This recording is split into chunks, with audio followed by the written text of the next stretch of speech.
Welcome back to my channel बायलूम academy. जैसे कि मैंने कहा था आपसे कि लिविंग वर्ल्ड का चैप्टर मैंने पूरा एनसीईआरटी रीडिंग कंप्लीट कर दिया है। डिटेल में एनसीईआरटी एक्सप्लेनेशन किया, हर एक वर्ड का मतलब बताया है और चैप्टर 1 कंप्लीट हो चुका है। सारे टॉपिक्स कवर हो चुके हैं, सारे टॉपिक्स से रिलेटेड मैंने सारे इंपॉर्टेंट क्वेश्चंस पीवाईक्यू सब कुछ करा दिया है। और आज मैं लिविंग वर्ल्ड का ही कुछ इंपॉर्टेंट पीवाईक्यूज कराने वाली हूँ लास्ट 10 ईयर्स के। तो ये सेशन बहुत इंपॉर्टेंट वाला होने वाला है, क्योंकि पीवाईक्यूज करना, प्रैक्टिस करना, क्वेश्चन प्रैक्टिस करना बहुत ज़रूरी है अच्छे स्कोर्स लाने के लिए। इसीलिए आज मैं आपको बहुत सारे क्वेश्चन प्रैक्टिस कराऊंगी लिविंग वर्ल्ड से, जितने हो सकते हैं सारे क्वेश्चन टाइप, हर एक क्वेश्चन टाइप को कवर करेंगे। तो प्लीज़ सेशन को अभी ही लाइक शेयर कर दो, अपने फ्रेंड्स के साथ शेयर करो, सब्सक्राइब करो और बेल आइकन को हिट करना बिल्कुल मत भूलना, क्योंकि मैं ऐसे बहुत सारे नोटिफिकेशंस कोर्सेज से रिलेटेड इंपॉर्टेंट नोटिफिकेशन मैं लाती रहती हूँ अपने चैनल पे। और नेक्स्ट बायोलॉजिकल क्लासिफिकेशन भी स्टार्ट होने वाला है, सेकेंड चैप्टर हमारा बायो का। तो प्लीज़ मेरे चैनल को सब्सक्राइब कीजिए, मुझे सपोर्ट कीजिए, और अगर मेरा सेशन अच्छा लग रहा है तो प्लीज़ लाइक ज़रूर करना। और अगर कोई भी क्वेरी है, कोई भी डाउट है, तो मुझे कमेंट सेक्शन खुले हैं, उसमें कभी भी किसी भी टाइम आप मुझसे पूछ सकते हो। आपको किस टॉपिक में, किस वर्ड में, कहाँ किस लाइन पे आपको डाउट हो रहा है, कहाँ मुझे और प्रोग्रेस करने की ज़रूरत है, कहाँ मुझे और अच्छा करने की ज़रूरत है, मुझे प्लीज़ ज़रूर बताओ, मुझे बहुत अच्छा लगेगा। और मैं देख रही हूँ मेरे 3 सब्सक्राइबर बढ़े हैं और मैं इससे बहुत ज़्यादा खुश हूँ कि धीरे-धीरे ही सही पर चैनल की ग्रोथ हो रही है, क्योंकि कोई भी चीज़ इतनी आसानी से तो होता नहीं है तुरंत, मेहनत करना पड़ता है। मेरी मेहनत लोगों तक पहुँच रही है, लोगों को अच्छा लग रहा है, बेनिफिट मिल रहा है उन्हें, और मैं बहुत खुश हूँ। तो प्लीज़ इसी तरह मेरे वीडियोज़ को देखते रहिए, पसंद आ रहा है लाइक कीजिए, शेयर कीजिए और सब्सक्राइब करना बिल्कुल मत भूलिए। तो चलिए अभी मैं पीवाईक्यूज़ करवाना स्टार्ट करती हूँ, ठीक है? हमारा फर्स्ट क्वेश्चन जो है और पीवाईक्यूज़ भी है, तो क्वेश्चन जो है उसमें बोल रहा है in majority of higher animals and plants that's are mutually exclusive events. Mutually exclusive event कौन सा है? ग्रोथ और न्यूट्रिशन एक्सक्लूसिव है, न्यूट्रिशन एंड कॉन्सियसनेस एक्सक्लूसिव है, ग्रोथ एंड रिप्रोडक्शन एक्सक्लूसिव है, रिप्रोडक्शन और कॉन्सियसनेस इंक्लूसिव है। कौन सा इंक्लूसिव है ये आपको बताना है। तो सोच के बताइए, ये बिल्कुल एनसीईआरटी की लाइन है। एनसीईआरटी में ग्रोथ वाले पोर्शन में ये बिल्कुल उसकी लाइन है कि हायर एनिमल और प्लांट्स में म्यूचुअली एक्सक्लूसिव इवेंट्स कौन सा होता है?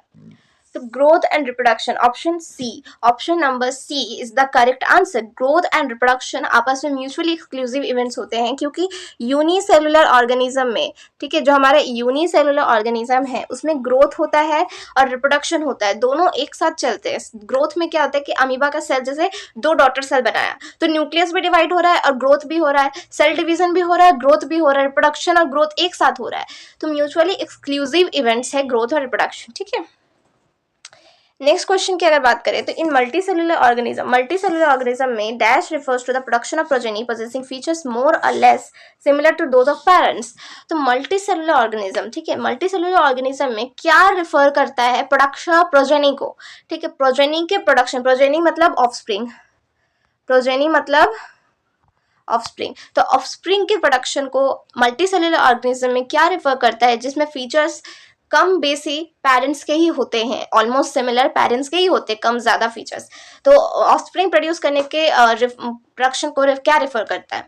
बताओ, बहुत सिंपल क्वेश्चन है, बहुत सिंपल। रिप्रोडक्शन, ठीक है, option number B reproduction. Reproduction में प्रोडक्शन ऑफ प्रोजेनी होता है जिसमें मोर और लेस फीचर्स जो होते हैं पेरेंट्स के ही सिमिलर होते हैं, ठीक है।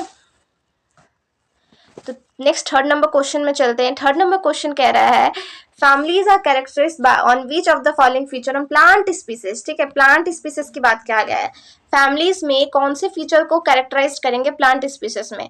तो ये भी बिल्कुल एनसीईआरटी की लाइन है, बिल्कुल एनसीईआरटी की लाइन है। फैमिलीज में कौन से कैरेक्टर को कैरेक्टराइज करते हैं प्लांट में, कौन से मतलब प्लांट स्पीसीज में कौन से कैरेक्टर को लेते हैं फैमिली में कैरेक्टराइज करने के लिए? External morphology, anatomy of parts, vegetative और reproductive parts, seasonal similarities and variation. देखो मॉर्फोलॉजी जो होता है वो होता है जो बाहर से हमें दिखता है, और एनाटॉमी जो होता है वो हमें अंदर से दिखता है। बताओ क्या होगा? एनसीईआरटी की बिल्कुल लाइन मैंने पढ़ाया था, वेजिटेटिव और रिप्रोडक्टिव फीचर्स लेते हैं हम फैमिलीज में, वेजिटेटिव और रिप्रोडक्टिव फीचर्स लेते हैं, और ऑर्डर में हम लोग फ्लोरल कैरेक्टर्स लेते हैं। ये मैंने बिल्कुल एनसीईआरटी की लाइन में आपको मार्क करवा के पढ़ाया था, ठीक है। नेक्स्ट क्वेश्चन है sum total of all chemical reaction occurring in our body is known as. ये तो बहुत सिंपल हलवा क्वेश्चन है, ये मैंने एनसीईआरटी में भी पढ़ाया था और कुछ क्वेश्चन जब मैं क्वेश्चन सॉल्व करा रही थी तब भी मैंने ये क्वेश्चन कराया था कि सम total of all chemical reaction होता है मेटाबॉलिज्म। तो ऑप्शन ए हो जाएगा करेक्ट आंसर।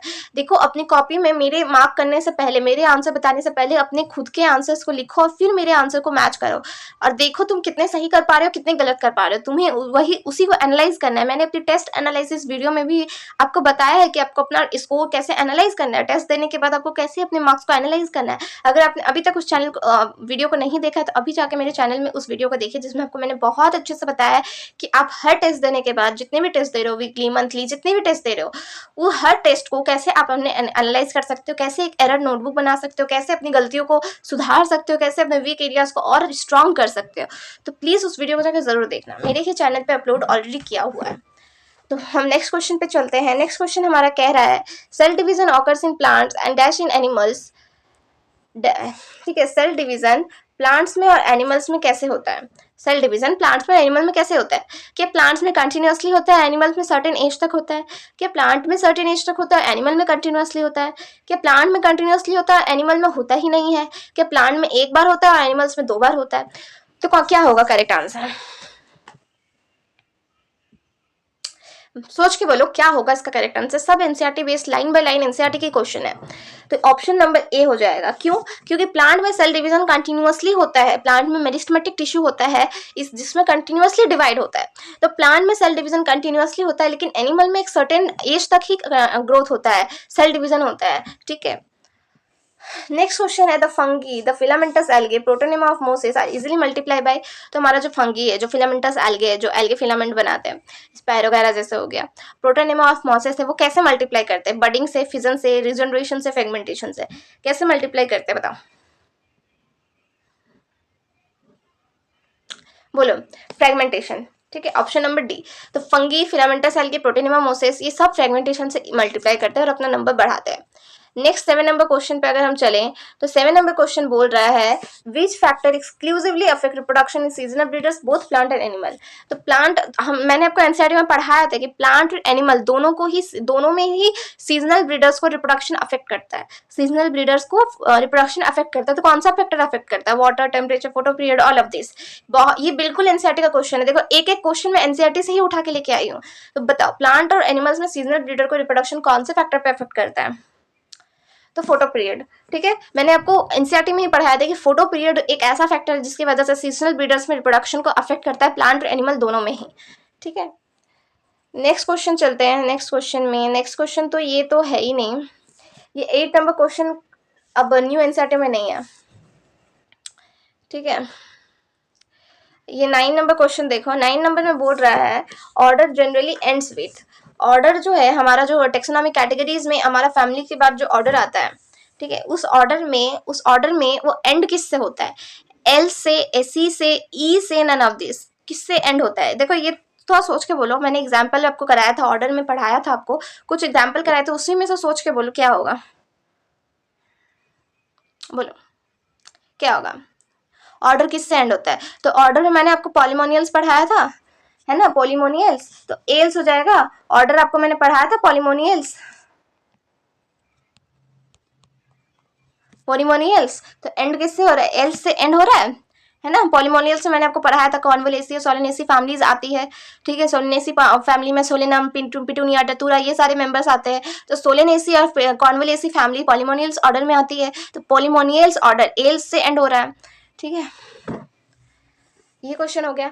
नेक्स्ट पूछा है which are the unique feature of living organism. Living organism का यूनिक फीचर कौन सा है? Growth and reproduction, reproduction and ability to sense environment, metabolism and interaction, all of the above. Unique feature कौन सा है इसमें से लिविंग ऑर्गेनिज्म का? तो ग्रोथ और रिप्रोडक्शन तो है ही, reproduction and ability to sense environment भी है, मेटाबॉलिज्म इंट्रैक्शन भी है। तो ऑल ऑफ दिस हो जाएगा, बोलो ऑल ऑफ दिस हो जाएगा।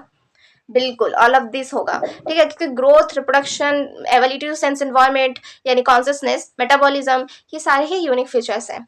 ठीक है, और जो ग्रोथ और रिप्रोडक्शन जो है हमारा वो डिफाइनिंग प्रॉपर्टी नहीं है। मेटाबॉलिज्म और कॉन्सियसनेस जो है वो हमारा डिफाइनिंग प्रॉपर्टी है। ठीक है, तो ये भी याद करना है, ये भी याद रखना है आपको। 10 क्वेश्चन हो गया। 10 क्वेश्चन जो है एनसीईआरटी के बिल्कुल लाइन से उठाए हुए क्वेश्चन है, आप देख पा रहे होगे। मैंने जो एनसीईआरटी में पढ़ाया है, जो मार्क कराया है, वही क्वेश्चन उठ के आए हैं लास्ट 10 ईयर्स पीवाईक्यू में। ठीक है, तो नेक्स्ट क्वेश्चन में चलते हैं। 11 नंबर क्वेश्चन में बोल रहा है which aspects in exclusive characteristics of living things.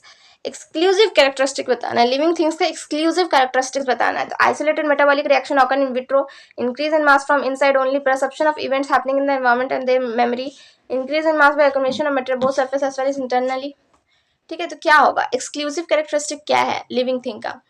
तो आइसोलेटेड मेटाबॉलिक रिएक्शन जो होता है इन विट्रो, मतलब बॉडी के बाहर, मैंने आपको एनसीईआरटी पढ़ाया था कि बॉडी के बाहर जब हम मेटाबॉलिक रिएक्शन कराते हैं तो वो आइसोलेटेड मेटाबॉलिक रिएक्शन होता है। ठीक है, तो ये है एक्सक्लूसिव कैरेक्टरिस्टिक्स। या जो बॉडी में मास अंदर से इंक्रीज होता है वो है, या जो परसेप्शन ऑफ इवेंट्स होता है, perception of event happening in the environment, मतलब कॉन्शियसनेस से रिलेटेड है कि आपके एनवायरनमेंट में जो भी इवेंट हो रहा है उसको परसेप्ट करना, उसको मेमोरी में रखना, ये है। या इंक्रीज इन, मतलब जो नॉन लिविंग ऑब्जेक्ट में जो होता है सरफेस में मटेरियल अक्यूमुलेट करके मास बढ़ा देता है, तो इंटरनली भी यहाँ पे लिखा है, तो इंटरनली भी होता है। तो कौन सा एक्सक्लूसिव कैरेक्टरिस्टिक्स है बताओ, एक्सक्लूसिव कैरेक्टरिस्टिक्स कौन सा है। ये थोड़ा ट्रिकी क्वेश्चन है, मैं समझ सकती हूँ ये क्वेश्चन तुम लोगों को हो सकता है काफी बच्चे गलत करते हैं इस क्वेश्चन को। इसका आंसर होगा ऑप्शन नंबर सी। जो हमारा कॉन्सियसनेस होता है, जो हमारा परसेप्शन ऑफ इवेंट हैपनिंग होता है, मेमोरी से रिलेटेड जो होता है, वो हमारा एक्सक्लूसिव कैरेक्टरिस्टिक्स होता है। ठीक है, तो इसे जरूर याद रखना, ये एक्सक्लूसिव कैरेक्टरिस्टिक है, ये इंपॉर्टेंट क्वेश्चन है।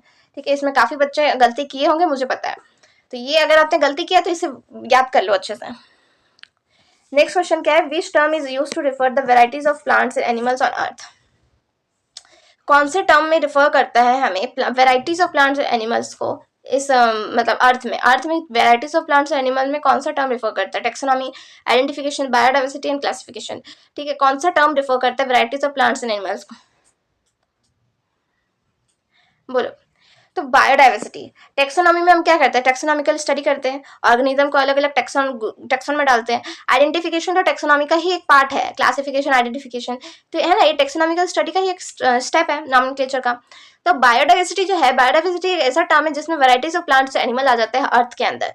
ठीक है, उसको हम बायोडाइवर्सिटी बोलते हैं। नेक्स्ट हमारा आईसीबीएन, आईसीबीएन जो है, आईसीबीएन का फुल फॉर्म क्या होगा, international code of botanical nomenclature. ठीक है, आईसीबीएन का फुल फॉर्म एनसीईआरटी में मैंने याद कराया था, 13 का ए होगा option, international code of botanical nomenclature.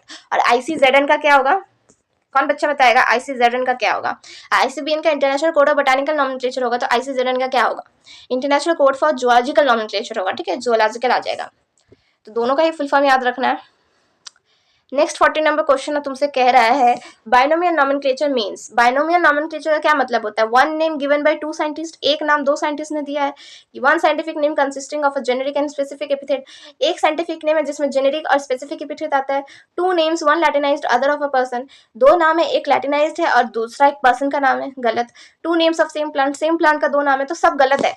यहाँ पे ऑप्शन नंबर बी हो जाएगा। बाइनोमियल नॉमेनक्लेचर में क्या होता है, साइंटिफिक नाम होता है, एक साइंटिफिक नाम होता है, उसमें एक जेनस नहीं एक स्पेसिफिक नेम होता है। ठीक है, तो बाइनोमियल नॉमेनक्लेचर का ऑप्शन बी हो जाएगा। ये हर्बेरियम नहीं करना है, ये टॉपिक में नहीं है, न्यू एनसीईआरटी में नहीं है। ये की भी नहीं करना है, ये भी न्यू एनसीईआरटी में नहीं है। Identification of animals found in India, ये भी 70 नंबर भी नहीं है, 18 नंबर भी नहीं है, 19 भी नहीं है। अरे ये एक्चुअली लास्ट 10 ईयर्स के पीवाईक्यूज का पीडीएफ है, लास्ट 10 ईयर्स के मैंने रिसर्च करके निकाला था, लास्ट 10 ईयर्स के। तो इसमें ओल्ड एनसीईआरटी के भी काफ़ी सारे क्वेश्चंस हैं जो हमें नहीं करना है। ठीक है, तो यहाँ ये 20 नंबर तक नहीं करना है, 20 नंबर तक मत करना। ठीक है, 20 नंबर तक मत करना। अगर तुम्हें ये पूरे पीवाईक्यू उसका पीडीएफ भी चाहिए होगा तो मुझे कमेंट करना, पीडीएफ लिख के। अगर बच्चे कमेंट करेंगे ज़्यादा पीडीएफ तो ही मैं पीडीएफ शेयर करूँगी ये वाला। ठीक है, और मैं बता ही चुकी हूँ कि कौन से क्वेश्चन करने हैं, कौन से क्वेश्चन नहीं करने। तो न्यू एनसीईआरटी का ट्रेंड फॉलो करते हुए जो क्वेश्चन, जो टॉपिक न्यू एनसीईआरटी में हमें वही पढ़ना है। और लिविंग वर्ल्ड में ओल्ड एनसीईआरटी से हमें सिर्फ व्हाट इज लिविंग पढ़ना था, जो मैं पढ़ा चुकी हूँ। ठीक है, तो ये हर्बेरियम और की वाला टेक्सोनॉमिक एड्स वाला जो टॉपिक है ओल्ड एनसीईआरटी में, वो हमें नहीं पढ़ना है, तो उससे रिलेटेड हम कोई क्वेश्चन नहीं करेंगे। ओके, तो अब 21 से हम क्वेश्चन स्टार्ट करते हैं। टेक्सॉन इज अ, टेक्सॉन क्या होता है, tax on is a unit of classification, species, highest rank of classification, group of closely related organism. क्या होगा, तुम लोग बताओ क्या होगा, टेक्सॉन क्या है, टेक्सॉन क्या है, तुम लोग बताओ। देखो, यूनिट ऑफ क्लासिफिकेशन जो होता है वो स्पीसीज ही होता है। ठीक है, species he unit of classification होता है। ठीक है, स्पीसीज को ही हम यूनिट ऑफ क्लासिफिकेशन बोलते हैं ना, लोएस्ट यूनिट ऑफ क्लासिफिकेशन। और हाईएस्ट रैंक तो है ही नहीं, हाईएस्ट रैंक तो होगा ही नहीं, तो ऑप्शन नंबर डी हो जाएगा, group of closely related organism. इस तरह से तुम ऑड वन आउट करके भी करेक्ट आंसर तक पहुंच सकते हो। ठीक है, तो यूनिट ऑफ क्लासिफिकेशन तो है ही नहीं, क्योंकि यूनिट ऑफ क्लासिफिकेशन स्पीसीज होता है और स्पीसीज खुद भी होगा नहीं। हाईएस्ट रैंक ऑफ क्लासिफिकेशन तो है ही नहीं, हाईएस्ट रैंक ऑफ क्लासिफिकेशन क्या आ जाएगा, किंगडम आ जाएगा हाईएस्ट रैंक पे। तो group of closely related organism को हम टैक्सन बोलते हैं। ओके, नेक्स्ट हमारा सिस्टमैटिक्स है। बोल रहा सिस्टमैटिक्स रिफर्स टू, देखो पूरा क्वेश्चन दिख रहा है। सिस्टमैटिक रेफर्स टू, सिस्टमैटिक्स क्या रेफर करता है, identification classification of plants and animal, plants और एनिमल्स में आइडेंटिफिकेशन और classification, nomenclature and identification of plants and animals, diversity of kinds of organism and the relationship, different kind of organism and their classification। तो systematic इन सब में से क्या refer कर रहा है, systematics इन सब में से क्या रेफर कर रहा है। ये क्वेश्चन भी थोड़ा सा ट्रिकी है, कॉन्सेप्ट की ज़रूरत है, पर देखते हैं कितने बच्चे सही करते हैं। आई होप कि तुम सबने मेरी एनसीईआरटी हाइलाइट्स को अच्छे से कॉन्सेप्ट के साथ पढ़ा होगा डिटेल में, तो तुम इस क्वेश्चन का बहुत इजीली आंसर कर सकते हो जिस बच्चे ने मेरा एनसीईआरटी वीडियो देखा है। तो सिस्टमैटिक्स क्या रेफर करता है, diversity of kinds of organism and the relationship. Systematic क्या रेफर करता है, diversity of kind of organism. ठीक है, एक डाइवर्सिटी क्या होता है, जहाँ पे लिविंग ऑर्गेनिज्म रहते हैं, तो लिविंग मतलब अलग अलग तरह के लिविंग ऑर्गेनिज्म का डाइवर्सिटी को रेफर करता है और उनके रिलेशनशिप को रेफर करता है सिस्टमैटिक। ठीक है, तो ये याद कर लेना, जितने बच्चों ने इसका आंसर गलत किया है वो प्लीज इस सिस्टमैटिक्स को याद कर लेना, ये इंपॉर्टेंट है क्योंकि तुम काफी बच्चों ने ये गलत किया होगा। तो diversity of kind of organism and the relationship is about systematics. Okay, next question पे चलते हैं। 23 नहीं करना है, 24 नहीं करना है। विच इज नॉट अ, हाँ ये बताओ, which is not a characteristics of life. Question number 25 बताओ, कौन सा इसमें से कैरेक्टरिस्टिक नहीं है लाइफ का। नॉट, नॉट देखो, नॉट अच्छे से पढ़ लेना। नॉट है रिप्रोडक्शन नहीं है, कॉम्प्लेक्स केमिकल ऑर्गेनाइजेशन नहीं है, अडेप्टेशन टू एनवायरमेंटल चेंज नहीं है, differentiation from cell to tissue नहीं है। क्या नहीं है, क्या कैरेक्टरिस्टिक नहीं है बताओ। तो मैंने तुम्हें 4 ही कैरेक्टरिस्टिक पढ़ाया है, ग्रोथ, रिप्रोडक्शन, मेटाबॉलिज्म और कॉन्सियसनेस। ये 4 ही कैरेक्टरिस्टिक पढ़ा है जिसमें ग्रोथ और रिप्रोडक्शन जो है डिफाइनिंग प्रॉपर्टी नहीं है, मेटाबॉलिज्म और कॉन्सियसनेस हमारा डिफाइनिंग प्रॉपर्टी है। ठीक है, तो ये 4 कैरेक्टरिस्टिक ही पढ़ा है जिसमें रिप्रोडक्शन कैरेक्टरिस्टिक प्रॉपर्टी है, complex chemical organisation, chemical organisation मतलब सेलुलर ऑर्गेनाइजेशन समझ लो या केमिकल रिएक्शन समझ लो। ठीक है, तो ये कॉम्प्लेक्स केमिकल ऑर्गेनाइजेशन की कैरेक्टरिस्टिक है। अडेप्टेशन टू एनवायरमेंटल चेंजेस, ठीक है, एनवायरमेंटल चेंजेस का जो अडेप्टेशन है ये भी तुम्हारा कैरेक्टरिस्टिक प्रॉपर्टी होगा। तो ये 25 का डी जो है वो कैरेक्टरिस्टिक प्रॉपर्टी नहीं है। Differentiation from cell to tissue, cell से टिश्यू में डिफरेंशिएट होना ये कैरेक्टरिस्टिक प्रॉपर्टी नहीं है। ठीक है, ठीक है, नेक्स्ट क्वेश्चन चलते हैं 26 number. In printed scientific names only the dash is capitalised. मतलब जब साइंटिफिक नेम प्रिंट किया हुआ रहता है तो प्रिंट किया हुआ अलग लिखता है और अंडरलाइन करते हैं, सॉरी हैंड रिटन लिखते हैं तो अलग से लिखते हैं। तो जब प्रिंटेड साइंटिफिक नेम होता है तो only the dash is capitalised. क्या कैपिटलाइज्ड होता है, क्लास, स्पीसीज, जीनस, फैमिली, क्या कैपिटलाइज्ड होता है प्रिंटेड साइंटिफिक नेम में। प्रिंटेड साइंटिफिक नेम में क्या कैपिटलाइज्ड होता है, बोलो क्या कैपिटलाइज्ड होता है। तो कैपिटलाइज्ड तो हमेशा जीनस ही होगा। प्रिंटेड हो, हैंड रिटन हो, जीनस को हम हमेशा कैपिटल लेटर से लिखते हैं और स्पीसीज को हमेशा हम स्मॉल लेटर से लिखते हैं। तो प्रिंटेड साइंटिफिक नेम में भी जीनस ही कैपिटलाइज्ड होगा। ठीक है, और प्रिंटेड साइंटिफिक नेम जो होता है हमेशा लैटिन में लिखाता है, सॉरी इटैलिक्स में लिखाता है, सॉरी लैटिन का तो ओरिजिन होता है, इटैलिक्स में लिखाता है। ठीक है, प्रिंटेड होता है तो इटैलिक्स में लिखाता है और हैंड रिटन होता है तो हम सेपरेटली अंडरलाइन करते हैं। तो ये रूल याद रखना। नेक्स्ट है each category, each category of taxonomic hierarchy refers to as unit of dash. Taxonomic की जो पूरा हायरार्की था, जो मैंने 7 कैटेगरी पढ़ाया था टेक्सोनॉमिक हायरार्की में, हर एक कैटेगरी क्या रेफर करता है, unit of systematic, identification, nomenclature, classification, क्या रेफर करता है, यूनिट ऑफ क्या। हर एक कैटेगरी कौन सा यूनिट होता है, बोलो। हर एक कैटेगरी यूनिट ऑफ क्लासिफिकेशन होता है और स्पीसीज जो होता है सबसे लोएस्ट यूनिट ऑफ क्लासिफिकेशन होता है। ठीक है, नेक्स्ट व्हाट है, which statement is correct. Correct कौन सा है, only living organism grow, plants grow only up to certain age, the growth in living organism is from inside all of the above. क्या होगा, कौन सा स्टेटमेंट करेक्ट है, सिर्फ लिविंग ऑर्गेनिज्म ग्रो करता है, प्लांट सर्टेन एज तक grow करता है, ये तो बिल्कुल गलत है। बी वाला तो हद से ज्यादा है, मतलब एब्सोल्युटली गलत है, क्योंकि एनिमल सर्टेन एज तक ग्रोथ करता है, प्लांट तो कंटिन्यूअस ग्रोथ करता है, तो ये गलत है। Growth in living organism is from inside, ये सही है, लिविंग ऑर्गेनिज्म में ग्रोथ अंदर से होता है और सारे लिविंग ऑर्गेनिज्म ग्रो करते हैं। क्या होगा, तो ऑल ऑफ द अबव तो नहीं होगा, ए और सी में से कुछ होगा, बताओ क्या होगा, ए और सी में से कौन सा ऑप्शन सही है। तो सी होगा, क्योंकि ग्रोथ तो नॉन लिविंग ऑब्जेक्ट भी करता है ना, ग्रोथ का तो एक एक्सेप्शन है कि नॉन लिविंग ऑब्जेक्ट में अक्यूमुलेशन ऑफ मटेरियल की वजह से ग्रोथ होता है, लेकिन लिविंग ऑर्गेनिज्म ग्रोथ जो इनसाइड, इसका कोई एक्सेप्शन नहीं है। लिविंग ऑर्गेनिज्म में ग्रोथ इनसाइड से होता है, तो ऑप्शन नंबर सी जो होगा वो करेक्ट हो जाएगा। नेक्स्ट हम 29 नंबर क्वेश्चन में चलते हैं। 29 नंबर नहीं करना, 29 नंबर नहीं करना है, ठीक है। 30, हाँ 30 कर सकते हैं, 30 बोलो। क्वेश्चन नंबर 30 बोलो। Which 2 points are known as twin characteristic of growth. Growth का ट्विन कैरेक्टरिस्टिक क्या है? देखो ये मैंने टॉपिक से रिलेटेड जब क्वेश्चन करा रही थी सेशन में, तब भी मैंने करवाया था। ग्रोथ का ट्विन कैरेक्टरिस्टिक क्या है? Increase in mass, differentiation, increase in number of individual response to stimuli. तो बहुत सिंपल क्वेश्चन, मास और नंबर में इंक्रीज होना, ये ट्विन कैरेक्टरिस्टिक है, मतलब 1 और 3। ऑप्शन नंबर डी हो जाएगा, ऑप्शन नंबर डी हो जाएगा, 1 एंड 3। यस, ठीक है, 1 and 3, option number D. Number और मास ये दोनों ट्विन कैरेक्टरिस्टिक होता है ग्रोथ का। नंबर और मास जब दोनों बढ़ता है तो हम कहते हैं कि ग्रोथ हो रहा है, ठीक है। नेक्स्ट हम स्टेटमेंट बेस्ड क्वेश्चन आ गया। स्टेटमेंट 1 बोल रहा है taxon and category are different things. क्या टेक्सॉन और कैटेगरी अलग अलग चीज है? नहीं। Category show hierarchy classification, category जो होता है हायरार्की और क्लासिफिकेशन शो करता है, तो दोनों मुझे सही लग रहा है। तुम बताओ तुम्हें क्या लग रहा है? दोनों सही है? अच्छा, इसमें ये एडजस्टेंट रीजन है, करेक्ट एक्सप्लेनेशन भी पूछा है। अच्छा, तो देखो दोनों सही तो है, स्टेटमेंट 1 भी सही है, स्टेटमेंट 2 भी सही है, ठीक है। टेक्सॉन और कैटेगरी अलग अलग, सॉरी टेक्सॉन, हाँ टेक्सॉन और कैटेगरी आर डिफरेंट थिंग्स, ठीक है। टेक्सॉन और कैटेगरी जो होता है वो अलग अलग चीज़ है। टेक्सॉन अलग है, कैटेगरी थिंग्स, कैटेगरी अलग है। कैटेगरी को हम टैक्सा बोलते हैं, कैटेगरी को हम टैक्सॉन नहीं टैक्सा बोलते हैं। कैटेगरी को टैक्सा बोल लो, रैंक बोल लो, ठीक है, ये बोल लो, लेकिन टैक्सॉन अलग चीज़ है। टैक्सॉन और कैटेगरी दोनों अलग अलग चीज़ है, तो ये डिफरेंट थिंग्स है, ये सही है। कैटेगरी हायरार्किकल क्लासिफिकेशन शो करता है, ये भी सही है। अब क्या ये एक्सप्लेनेशन है? क्या टैक्सॉन और कैटेगरी इसलिए अलग है क्योंकि कैटेगरी हायरार्किकल क्लासिफिकेशन शो करता है, कैटेगरी हायरार्किकल क्लासिफिकेशन शो करता है, इसलिए टैक्सॉन और कैटेगरी अलग अलग है? तो यस, करेक्ट एक्सप्लेनेशन है, ठीक है। एक्सप्लेनेशन बिल्कुल करेक्ट है, ऑप्शन ए नंबर जो होगा सही हो जाएगा, correct explanation. Okay, next question है which statement regarding nomenclature is correct. Nomenclatures के रिगार्डिंग कौन सा करेक्ट है? देखो करेक्ट पूछा है, ठीक है। Generic name always begin with capital letter, specific name small letter, देखो ये सही है। Scientific name printed in italics, ये भी सही है। साइंटिफिक नेम एंड टाइप और hand written should be underline, ये भी सही है। तो ऑल ऑफ द अबव हो जाएगा, ठीक है। ये चारों रूल नॉमेनक्लेचर के बिल्कुल सही है, तीनों रूल, तो 32 का डी हो जाएगा, ऑल ऑफ द अबव, ठीक है। ये हर्बेरियम वाला नहीं करना है, इसको काट दो। 33 नहीं करना है, 34 कर सकते हो। 34 बताओ। Which statement regarding growth is correct? Correct पूछा है ग्रोथ के regarding. In plant growth by cell division is seen only up to certain age, ये गलत है। प्लांट में कंटिन्यूअस सेल डिवीजन होता है, सर्टेन एज नहीं होता है, गलत होगा। Growth exhibited by non living object is by accumulation of material on the surface, ये बिल्कुल सही है। Multicellular organism grow by cell division, ये भी सही है।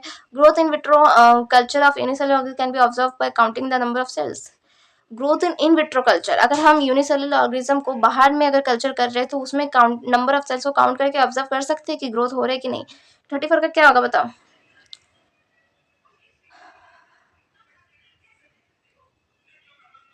34 का क्या होगा? 34 का क्या होगा बोलो? 34 का क्या होगा?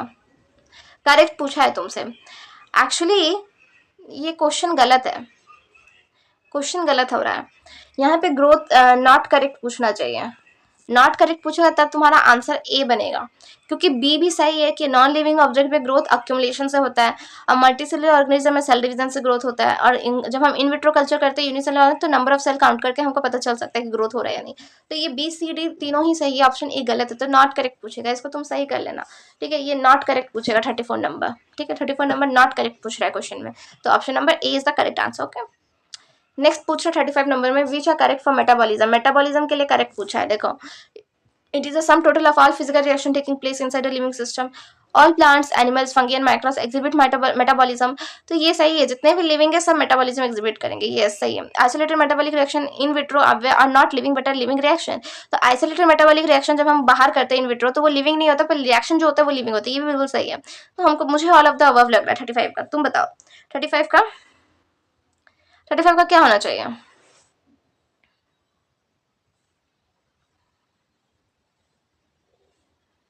35 का ऑल ऑफ द अबव नहीं होगा। देखो यहाँ पे एक बहुत छोटी सी चीज हम मिस कर गए, यहाँ पे सम total of all physical reaction लिखा है, जबकि केमिकल रिएक्शन होगा, ठीक है, केमिकल रिएक्शन होगा, ये चीज मिस हो गई, देख रहे हो। तो इतनी छोटी सी माइन्यूट चीज भी तुम्हें तुम्हारा क्वेश्चन गलत करवा सकती है। तो फिजिकल रिएक्शन ही केमिकल रिएक्शन होता है। प्लांट्स, एनिमल, फंगी ये सारे मेटाबॉलिज्म एग्जिबिट करते हैं, ये बी नंबर सही होगा, बी नंबर सही होगा, ठीक है। Option B correct. 36 बायोडाइवर्सिटी पूछा है, ये भी कर सकते हो 36 का। बताओ 36 का बताओ। 36 का पूछा which is correct about biodiversity. Biodiversity से करेक्ट बताना है। It is occurrence of the very type of organism of earth. Each different kind of plant animal organism represent a species. The number of species that are known and described range between 1.7 to 1.8 million. All of the above क्या होगा बोलो। तो biodiversity में क्या होता है, अलग अलग तरह का ऑर्गेनिज्म होता है, हर एक तरह के प्लांट एनिमल ऑर्गेनिज्म स्पीसीज को रिप्रेजेंट करते हैं, ये भी सही है। और स्पीसीज का जो डिस्क्राइब रेंज है 1.7 से 1.8 मिलियन है, तो सारा सही है, ऑप्शन नंबर डी हो जाएगा।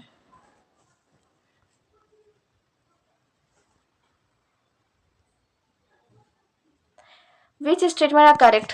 करेक्ट पूछा है। Growth can not be taken as defining property of living organism.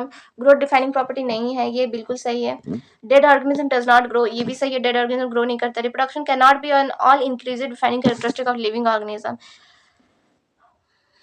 ये तुम लोग बताओ, तो ऑप्शन 3 नंबर क्या होगा, करेक्ट है या incorrect. No non living object is capable of replicating itself. Metabolism is the test tube in non living. Metabolism defining feature of all living organism, ये भी सही है 6 नंबर। मेटाबॉलिज्म डिफाइनिंग फीचर होता है लिविंग ऑर्गेनिज्म का, ठीक है। तो 3 4 5 3 4 5 थोड़ा कंफ्यूजिंग है, तुम लोग बताओ 3 4 5 में कौन सा करेक्ट है, कौन सा इनकरेक्ट है।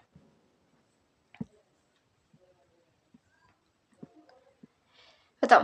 तो यहाँ पे ऑप्शन नंबर 3 जो बोला reproduction can not be an on inclusive defining characteristic, ये बिल्कुल सही है। रिप्रोडक्शन और ग्रोथ दोनों ही डिफाइनिंग प्रॉपर्टी नहीं होता है, तो 3 नंबर भी सही है। No non living object is capable of replicating itself, तो जितने भी नॉन लिविंग ऑब्जेक्ट है वो रिप्लिकेट नहीं कर सकते, क्योंकि रेप्लिकेट करने के लिए डीएनए चाहिए, और डीएनए नॉन लिविंग के पास कैसे होगा। तो ऑप्शन नंबर 4 भी सही है। तो ये 5th नंबर जो ऑप्शन है, ठीक है, ये जो 5th नंबर ऑप्शन है ये गलत हो गया, ठीक है। तो ये गलत हो गया। Metabolism in test tube is non living, test tube में मेटाबॉलिज्म नॉन लिविंग हो जाता है, नहीं, ये गलत है। तो क्या हो जाएगा, सारा सही है 5 को छोड़ के, ठीक है। तो ऑल एक्सेप्ट 5, 5 को छोड़ के सारा सही है। तुमसे करेक्ट पूछा था, तो करेक्ट जो है 5 को छोड़ के सब करेक्ट है, ठीक है।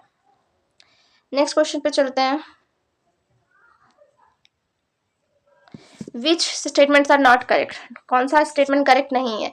तो lower the taxon more the characteristic that the member with in the taxon share. मतलब अगर टैक्सॉन लो हो जाएगा तो ज्यादा कैरेक्टरिस्टिक जो होगा मेंबर्स शेयर करेगा। मतलब अगर जितना टैक्सॉन नीचे होगा, ज्यादा उस टैक्सॉन के ज्यादा मेंबर आपस में कैरेक्टरिस्टिक शेयर करेंगे। Order is the assemblies of genera which exhibit a few similar characters. Order जो होता है असेंबलीज ऑफ जनरा होता है, ठीक है। तो ऑर्डर असेंबलीज ऑफ जनरा होता है, ये गलत है। ऑर्डर असेंबलीज ऑफ फैमिलीज होता है। Cat and dog including same family Felidae, ये भी गलत है। डॉग कैनिडे फैमिली का मेंबर है। Binomial nomenclature was introduced by Carolus Linnaeus, ये बिल्कुल सही है। तो ये 4 नंबर सही है, 1 नंबर भी सही है। मुझे 2 और 3 गलत लग रहा है, मतलब ऑप्शन नंबर डी। तुम लोग बताओ तुम्हारा क्या आंसर आया है। ऑप्शन नंबर डी ही करेक्ट ऑप्शन है, 2 और 3 जो है वो गलत है, नॉट करेक्ट पूछा है। तो order is the assemblies of families होगा, कैट और डॉग, डॉग कैनिडे फैमिली का मेंबर है, तो ये 1 और 4 करेक्ट है, 2 और 3 जो है इनकरेक्ट है। बता दिए। नेक्स्ट देखो, नेक्स्ट तुमसे पूछ रहा है विच स्टेटमेंट करेक्ट, कौन सा स्टेटमेंट करेक्ट है। Genus comprise of group of related species, genus में ग्रुप ऑफ स्पीसीज होता है, ये सही है। Taxon represented taxonomic group of individual organism, taxon में टेक्सोनॉमिक ग्रुप होता है। ये family comprise group of related genera, किपट क्लीन और फैमिली गेट सिक। फैमिली, हाँ, तो फैमिली में ग्रुप ऑफ रिलेटेड जेनरा होता है, ये भी सही है। Taxonomic category class include related orders, keep out clean और, तो टेक्सोनॉमिक कैटेगरी में क्लास, जो क्लास में ऑर्डर आ जाता है, तो ये भी सही है। तो 1 3 4 मुझे करेक्ट लग रहा है, ठीक है। तुम लोग बताओ 39 का सी, यस 1 3 और 4 जो है वो करेक्ट है। जीनस में रिलेटेड स्पीसीज होते हैं, क्लास में रिलेटेड ऑर्डर्स होता है, फैमिली में रिलेटेड जेनरा होता है, ठीक है। तो ये तीनों ही सही है। तुम लोग देखो, देखना कि कितने सही कर पा रहे हो, कितने गलत कर पा रहे हो, उसका एनालिसिस जरूर करना, मुझे अपने मार्क्स कमेंट में जरूर बताना, ठीक है। ओके, नेक्स्ट क्वेश्चन ये करो 40 number. Which statement is not correct, कौन सा करेक्ट नहीं है। नॉट करेक्ट पूछा, reproduction is the production of progeny positive feature dissimilar to their parents. Dissimilar नहीं होगा, सिमिलर, लेस और more similar to their parents होगा, ठीक है। बिल्कुल एंथेटिक लाइन थी। फंगी फिलामेंटस सेल के प्रोटीन में फ्रॉम ऑल मल्टीप्लाई बडिंग, ये भी गलत है। फ्रेगमेंटेशन से बडिंग करते हैं, सॉरी फ्रेगमेंटेशन से मल्टीप्लाई करते हैं। Many organism like mule, sterile workers, बीज डू नॉट रिप्रोड्यूस, ये 3 नंबर सही है। Reproduction is not an all inclusive defining characteristic, ये भी सही है। रिप्रोडक्शन डिफाइनिंग नहीं होता, तो तुमसे नॉट करेक्ट पूछा था, तो 1 और 2 जो है वो करेक्ट नहीं है, मतलब बी, ऑप्शन नंबर बी, 40 का ऑप्शन नंबर बी है ना, यस, ठीक है। 40 का ऑप्शन नंबर बी हो जाएगा, 1 और 2 इनकरेक्ट है।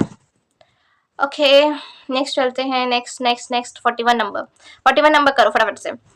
विच इज करेक्ट। देखो कितने करेक्ट और इनकरेक्ट स्टेटमेंट में करा रही हूँ। स्टेटमेंट बेस्ड क्वेश्चन देखो सारे टाइप के क्वेश्चन है, सारे टाइप के क्वेश्चन ये पीवाईक्यूज में आए हुए लास्ट 10 ईयर्स के है, ठीक है, इसीलिए इसमें ओल्ड एनसीईआरटी की भी पीवाईक्यूज है।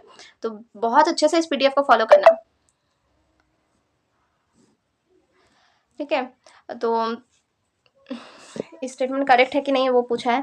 तो पहला ऑप्शन है all living organism have ability to respond the environment stimuli which could be physical, chemical और बायोलॉजिकल। ये बिल्कुल सही है, सारे लिविंग ऑर्गेनिज्म में रिस्पॉन्ड करने का एबिलिटी होता है। Plant respond to external factor like light, water, temperature, other pollutant, ये भी बिल्कुल सही है। प्लांट भी रिस्पॉन्ड करता है। Photo period affect the process of reproduction, ये भी सही है। फोटो पीरियड से सीजनल ब्रीडर्स के रिप्रोडक्शन का इफेक्ट होता है। Human being is the only organism have self consciousness, ये भी सही है। तो करेक्ट पूछा है तो 41 का डी हो जाएगा, ऑल ऑफ दिस। यस 41 का डी होगा, ऑल ऑफ दिस, सारे ही ऑप्शन सही है। नेक्स्ट भी करेक्ट इनकरेक्ट है, ये भी करो। नेक्स्ट करेक्ट इनकरेक्ट करो। करेक्ट पूछा है classification the providing of standardized name to organism such that a particular organism known by the same all over the world. ये जो है ये गलत है कि क्लासिफिकेशन करनी, नॉमेनक्लेचर का डेफिनेशन यहाँ लिख दिया तो ये गलत है। Taxonomy is the correct description of an organism and to recognition in a scientific name. Taxonomy जो होता है वो ऑर्गेनिज्म को करेक्ट डिस्क्रिप्शन देता है और एक साइंटिफिक नेम का पहचान देता है, ठीक है। ये बताओ सही कि गलत। थर्ड जो है system of naming with two components is proposed by Carlos Linnaeus, ये बाइनोमियल नोमेनक्लेचर कार्लोस लिनियस ने सही किया, ये सही है। Zoological names are based on जो आईसीजेड, ये भी बिल्कुल सही है। 3 और 4 तो बिल्कुल सही है, 1 नंबर गलत हो गया, तुमसे करेक्ट पूछा है। 2 नंबर बताओ, 2 नंबर बताओ, 2 नंबर तुमसे करेक्ट पूछा है तो 3 और 4 ही करेक्ट होगा, ठीक है। ये 3 और 4 जो है वो करेक्ट होगा, ये टेक्सोनॉमी वाला भी गलत है, ठीक है। साइंटिफिक नेम कौन देता है? नॉमेनक्लेचर से देता है, नेमिंग करने से साइंटिफिक नेम देता है। तो 3 और 4 तुम्हारा करेक्ट है, ठीक है। तो बी हो जाएगा आंसर, बी हो जाएगा आंसर, ठीक है। नेक्स्ट जो है नेक्स्ट भी स्टेटमेंट वाला ही है, करो। Which taxonomic category is being described by the given statement? Basic unit of classification defined as the group of individuals which display morphological and reproductive character interbreed among themselves to produce fertile offspring. Human being belong to species sapiens which is group in genus Homo. तो किसके बारे में ये description है? ये जो 3 point तुम्हें दिया गया है वो किसके बारे में? स्पीसीज के बारे में, जीनस के बारे में, ऑर्डर के बारे में, फैमिली के बारे में, किसके बारे में? तो ये तुम खुद पढ़ो और बताओ मुझे किसके बारे में दिया गया है ये डिस्क्रिप्शन। स्पीसीज के बारे में, ठीक है। काफी बच्चों ने सही किया होगा क्योंकि स्पीसीज जो होता है बेसिक यूनिट या लोएस्ट यूनिट ऑफ क्लासिफिकेशन होता है। स्पीसीज में ग्रुप ऑफ इंडिविजुअल रिसेंबल होता है, मॉर्फोलॉजिकल रिप्रोडक्टिव कैरेक्टर सिमिलर होते हैं जो इंटरब्रीड करते हैं, फर्टाइल ऑफस्प्रिंग प्रोड्यूस करते हैं। ह्यूमन बींग्स में स्पीसीज में सैपियंस आता है, जीनस में होमो आता है। तो स्पीसीज जो हो जाएगा इसका करेक्ट आंसर हो जाएगा। अच्छा देखो नेक्स्ट नॉट करेक्ट पूछा है, नेक्स्ट वाला जो है वो उसमें नॉट करेक्ट पूछा है। Genus comprise of group of related species which has more characters in common in comparison to species of other genera. तो ग्रुप में रिलेटेड ऑफ स्पीसीज होता है जिसमें ज्यादा कैरेक्टर्स कॉमन होते हैं in comparison to species of other genre.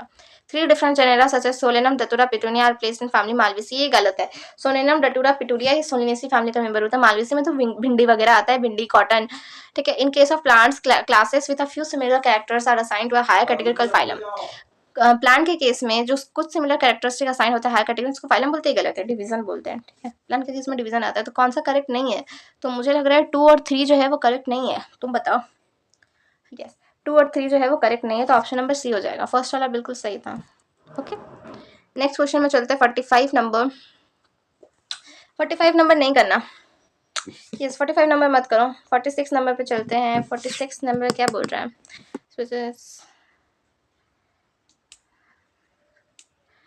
Species reproductively isolated natural population. 46 पे नहीं करना। 47 देखो, 47 करो, यस 47 करो। 47 फटाफट बढ़ो और करो फटाफट, मेरा गला सूख गया भाई चिल्लाते चिल्लाते। बोलो 47 नंबर बोलो। Which statement regarding growth is incorrect? Growth के बारे में इनकरेक्ट पूछा है तुमसे, ठीक है। And in animal growth is seen up to certain age, ये बिल्कुल सही है। Increase in body mass is considered growth, body mass बढ़ने से ग्रोथ होता है, yes. Growth by cell division occur continuously throughout the life span in animals, animals में continuously नहीं होता, ये गलत है। Increase mass number of individual characters which are animal growth, ये भी सही है। तो ऑप्शन नंबर सी जो है वो गलत है। 47 का ऑप्शन नंबर सी हो जाएगा, वो गलत है। अब कुछ ही क्वेश्चन बच्चे, 3-4 ही बच्चे, जब फटाफट से कर लो फटाफट, और उसके बाद टेस्ट एनालिसिस करके मुझे कमेंट जरूर करना कि तुम्हारे कितने मार्क्स आ रहे हैं, ओके। चलो 48 number, yes 48 number correct statement बताना का टेक्सोनॉमिक कैटेगरीज के बारे में। करेक्ट स्टेटमेंट, ईच स्टेप और rank in hierarchy is called taxonomic category. Hierarchy में हर एक स्टेप, हर एक रैंक को टेक्सोनॉमिक कैटेगरी बोलते हैं, ये बिल्कुल सही है। Option 1 species group of individual environment similar capable of breeding among themselves, ये भी बिल्कुल सही है। Option number 2 taxonomical studies of all unknown organisms have lead to the development of common categories like kingdom, phylum, division, class, order, family, genus, species. Lower the category greater is the difficulty of determining the relationship of other sex at the same level. देखो ये तो बिल्कुल NCERT की line उठ के आ गई, 4 number, ये भी बिल्कुल सही है। तो करेक्ट स्टेटमेंट तुमसे पूछा है, क्या होगा करेक्ट स्टेटमेंट 48 का? करेक्ट स्टेटमेंट क्या होगा? 1 and 2 only. 1 and 2 only correct होगा, ठीक है, 1 and 2 ओनली करेक्ट होगा। देखो यहाँ पे मुझसे मिस हो गया, लोअर द कैटेगरी में हम डिफिकल्टी क्यों होगा? जैसे जैसे कैटेगरी हाई होगा, किंगडम में जाकर रिलेशनशिप डिटरमाइन करना डिफिकल्ट हो जाएगा ना, तो ओनली 1 और 2 नंबर सही होगा, मतलब ऑप्शन ए जो है वो बिल्कुल सही है। देखो मुझसे भी छोटी छोटी गलती हो सकती है तो प्लीज तुम लोग ध्यान से क्वेश्चन पढ़ना, okay. Next question, which statement is incorrect? Incorrect पूछा है। Scientific name of human is Homo sapiens, सही है। Organism placed in same genus are least closely related, same genus में ऑर्गेनिज्म रखने से लीस्ट क्लोजली रिलेटेड होता है, बोलो। Moving from species to kingdom, more different species are including in each higher category. जैसे जैसे स्पीसीज से किंगडम की तरफ जाएंगे, ऊपर नीचे से ऊपर जाएंगे, ज्यादातर डिफरेंट स्पीसीज इंक्लूड होगा हायर कैटेगरी में, बिल्कुल सही है।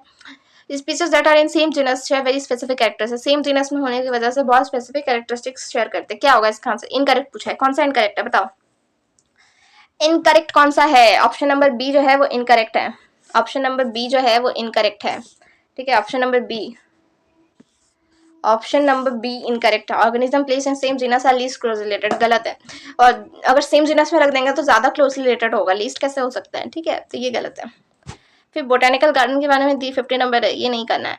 तो इसी के साथ इसमें आंसर शीट भी देखो दिया हुआ है, इतना हर एक क्वेश्चन का एक्सप्लेनेशन के साथ आंसर शीट भी दिया है। तो अगर आपको ये पीडीएफ चाहिए तो आप मुझे कमेंट करके जरूर बताइएगा, अपना टेस्ट एनालिसिस करके मुझे मार्क्स जरूर बताइएगा। इसमें 50 क्वेश्चन थे, पर मैंने काफी आई थिंक 10-12 क्वेश्चन मैंने छोड़ दिए हैं ओल्ड एनसीईआरटी के, तो ऑलमोस्ट 38-40 क्वेश्चन होंगे। तो टोटल में से टोटल कितना आ रहा है मुझे जरूर कॉमेंट करके बताना। और अगर इस चैप्टर में कोई भी डाउट है तो प्लीज मुझसे जरूर पूछना, ओके। बहुत आराम से, बहुत कॉन्फिडेंटली मुझसे तुम कमेंट में कुछ भी पूछ सकते हो, ओके। किसी भी लाइन में, किसी भी टॉपिक पे, किसी भी क्वेश्चन में कोई भी डाउट है तो मुझसे पूछना। मैंने ये लास्ट 10 ईयर्स के पीवाईक्यूज बहुत रिसर्च करके निकाले थे, पीडीएफ बनाए थे, और इस पीवाईक्यू में ओल्ड एनसीईआरटी के है तो उसे प्लीज इग्नोर कर देना। और पीडीएफ चाहिए तो कमेंट जरूर करना। और अगर नेक्स्ट किस टॉपिक पे चाहिए, किस चैप्टर पे चाहिए, किस अपडेट्स पे चाहिए, वो मुझे जरूर बताना। मैंने एमएनएस का नोटिफिकेशन आउट हो चुका है, फॉर्म आउट हो चुका है, उसे जरूर फिल करना। मैंने उस पर भी एक वीडियो अपलोड कर दिया है। मैं भी फॉर्म फिल करूंगी उसका, तो मैं जब अपना फॉर्म फिल करूंगी तो मैं उसका रिकॉर्डिंग आपके साथ शेयर करूंगी कि एमएनएस का फॉर्म कैसे फिल किया जाता है। फिलहाल अभी मैंने एमएनएस का क्या होता है, कैसे होता है, क्या करना पड़ता है, कौन बच्चे भर सकते हैं, उसके बारे में मैंने डिटेल में बता दिया है वीडियो में।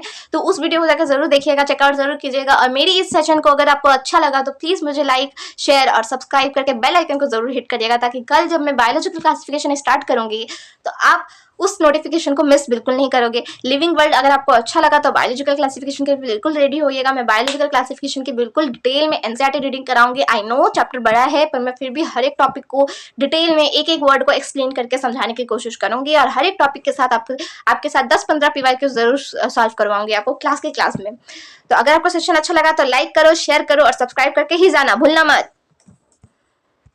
मिलते हैं नेक्स्ट वीडियो में, तब तक के लिए बाय बाय।